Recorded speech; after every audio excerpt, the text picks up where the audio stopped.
누가복음 17장. 예수께서 제자들에게 말씀하셨다. 힘든 시련과 유혹이 오게 마련이지만 누구든지 그것을 초래하는 자는 불행하다. 이 사랑스런 어린 아이들 가운데 하나를 괴롭히느니 차라리 맷돌을 목에 두르고 깊은 바다를 헤엄치는 편이 낫다. 조심하여라. 내 친구가 잘못하는 것을 보거든 바로잡아 주어라. 그가 내 지적에 응하거든 용서하여라. 설령 너에게 하루에 7번 되풀이해서 잘못하더라도 그가 7번 미안하네, 다시는 그러지 않겠네 하거든 용서하여라. 사도들이 주님께 다가와서 말했다. 우리에게 더 큰 믿음을 주십시오. 그러자 주님께서 말씀하셨다. 너희에게 필요한 것은 더 큰 믿음이 아니라 더 큰 믿음도 없고 더 작은 믿음도 없다. 너희에게 나달 하나만한 믿음, 깨알만한 믿음만 있어도 너희가 이 뽕나무더러 가서 호수에 뛰어들라 하고 말할 수 있다. 너희가 말하면 그렇게 될 것이다.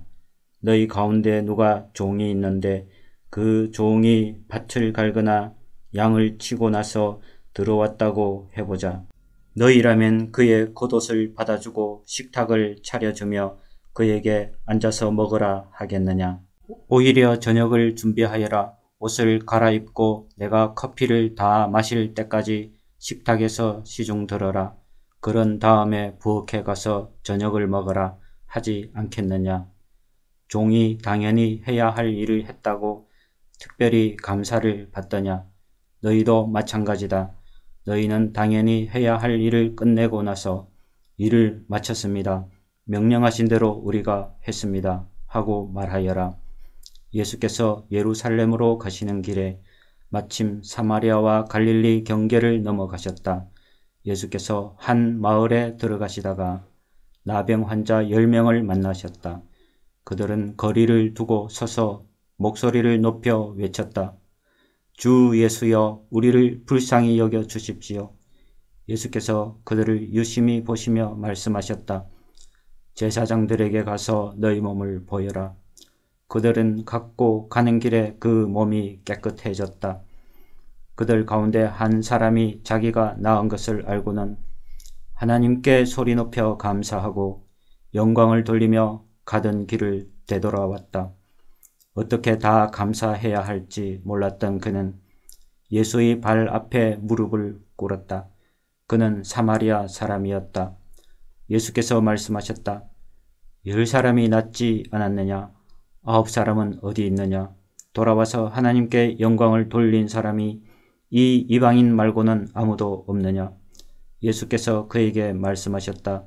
일어나 가거라. 내 믿음이 너를 낫게 하고 너를 구원했다. 바리새인들이 하나님 나라가 언제 오는지 따져 묻자 예수께서 대답하셨다.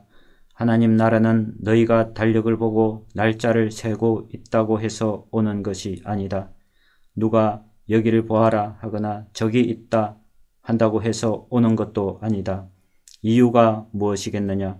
하나님 나라는 이미 너희 가운데 있기 때문이다. 예수께서 계속해서 제자들에게 말씀하셨다. 너희가 인자의 날들 중에 단 하루라도 보고 싶어 애타게 사모할 때가 오겠으나 보지 못할 것이다. 사람들이 너희에게 저기를 보아라 하거나 여기를 보아라 할 것이다. 그런 헛된 말에 절대 속지 마라. 너희가 보러 나간다고 해서 인자가 오는 것을 볼 수 있는 것은 아니다. 인자는 올 때가 되면 온다. 번개가 한 번만 쳐도 온 하늘이 환해지지 않느냐. 인자의 날도 그럴 것이다.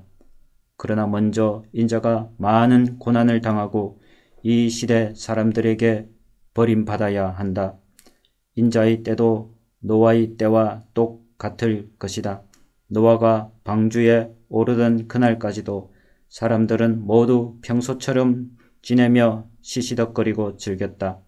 홍수가 나서 모든 것을 쓸어버릴 때까지 그들은 아무런 낌새도 채지 못했다. 롯의 때도 마찬가지였다. 롯이 소돔에서 나오고 화염이 폭풍처럼 쏟아져 모든 것을 바싹 태우던 그날까지도 사람들은 평소대로 시시덕거리고 즐겼다. 인자가 나타나는 때도 그처럼 갑작스럽고 전면적일 것이다. 그 날이 올 때에 너희가 마당에서 일하고 있거든 무엇을 가지러 집으로 들어가지 마라. 밭에 나가 있거든 겉옷을 가지러 돌아가지 마라. 롯의 아내가 어떻게 되었는지 기억하여라. 너희가 너희의 목숨을 붙잡고 매달리면 목숨을 잃겠지만 그 목숨을 놓으면 하나님의 목숨을 얻을 것이다. 그날에 두 남자가 한 배에서 고기를 잡다가 한 사람은 데려가고 다른 한 사람은 남겨질 것이다. 두 여자가 한 부엌에서 일하다가 한 사람은 데려가고 다른 한 사람은 남겨질 것이다. 제자들이 이 모든 말씀을 받아들이던 마음에서 말했다. 주님, 어디에서 그런 일이 있겠습니까? 예수께서 그들에게 말씀하셨다. 독수리들이 맴도는 곳을 잘 보아라. 독수리들이 먼저 시체를 찾아낼 것이다. 그 일은 내 죽음 주위에서 시작될 것이다. 18장 예수께서 그들에게 끈질기게 기도하고 절대 포기하지 말아야 할 것을 가르치려고 이야기를 들려주셨다. 예수께서 말씀하셨다. 어떤 도시에 하나님을 전혀 의식하지 않고 사람들도 안중에 없는 재판관이 있었다.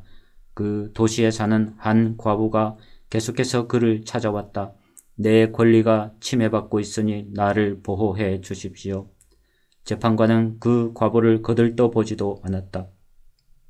그러나 과부가 계속해서 찾아오자 재판관은 이렇게 혼잣말을 했다. 나는 하나님이 어떻게 생각하는지 전혀 관심도 없고 사람들이 생각은 더 말할 것도 없다. 그런데 이 과부가 끝까지 나를 귀찮게 할 텐데 뭔가 조치를 취해서 이 여자가 정당한 대우를 받도록 해주는 편이 차라리 낫겠다. 그렇지 않으면 이 여자의 집요한 펀치에 내가 시퍼렇게 멍이 들고 말겠다. 주님께서 말씀하셨다. 너희는 이 불의한 재판관이 하는 말을 들었느냐? 그렇다면 너희는 도움을 구하며 끊임없이 부르짖는 택하신 백성을 위해 하나님이 개입하셔서 정의를 이루어 주시리라고 왜 생각지 않느냐? 하나님이 자기 백성의 권리를 지켜주시지 않겠느냐? 내가 보장한다. 하나님이 반드시 그렇게 해 주실 것이다.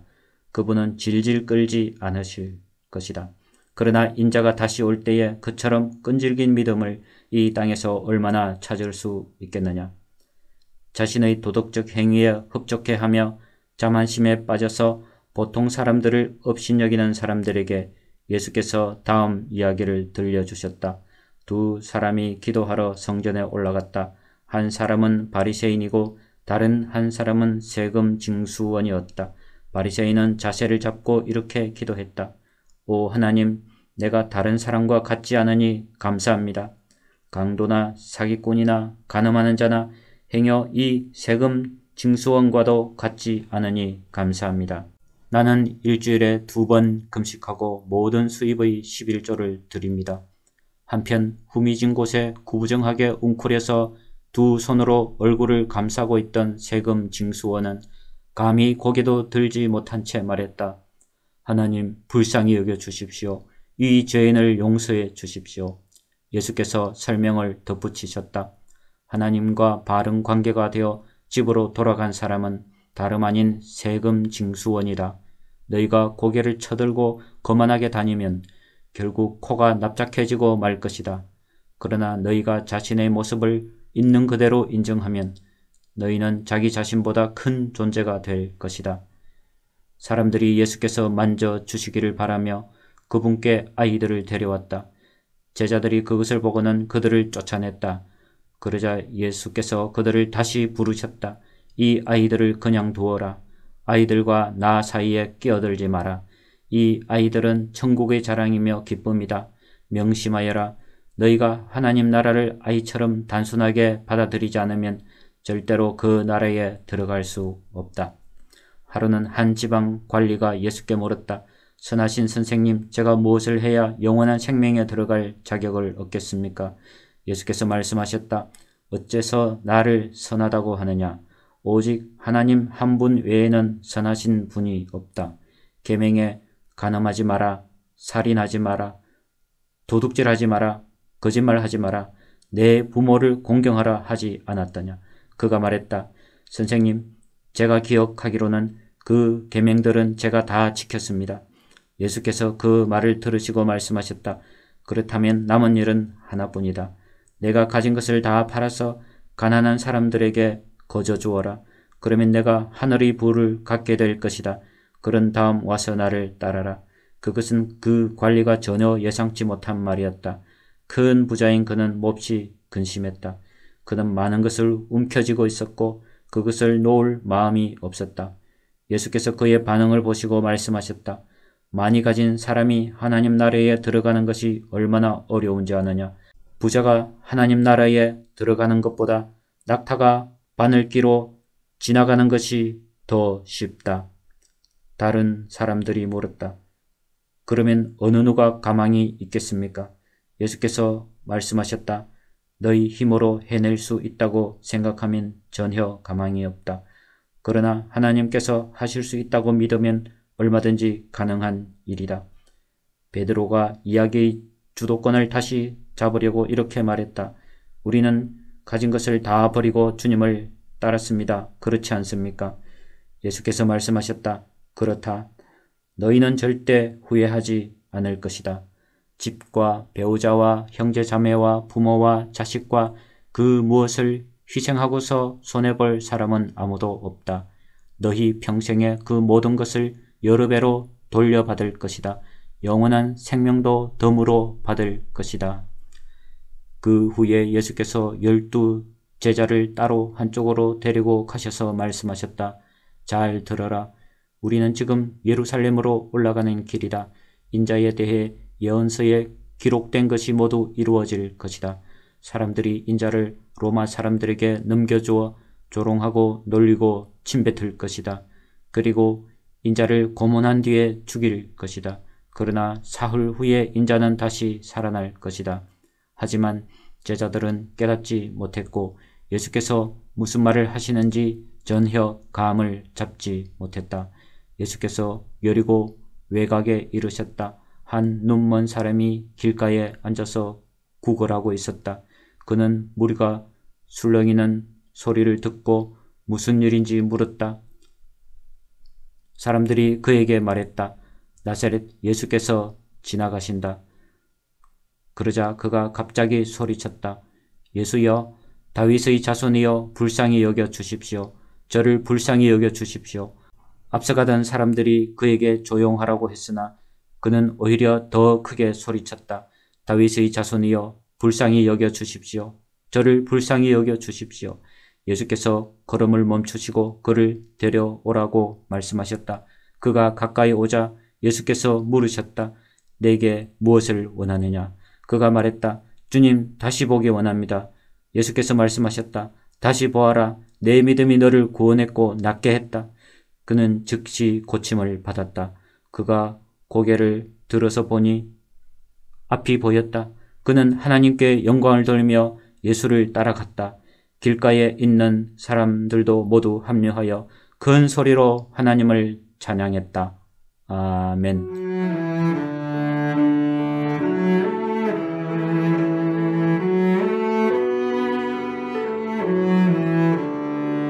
오늘도 말씀으로 승리하시기 바랍니다.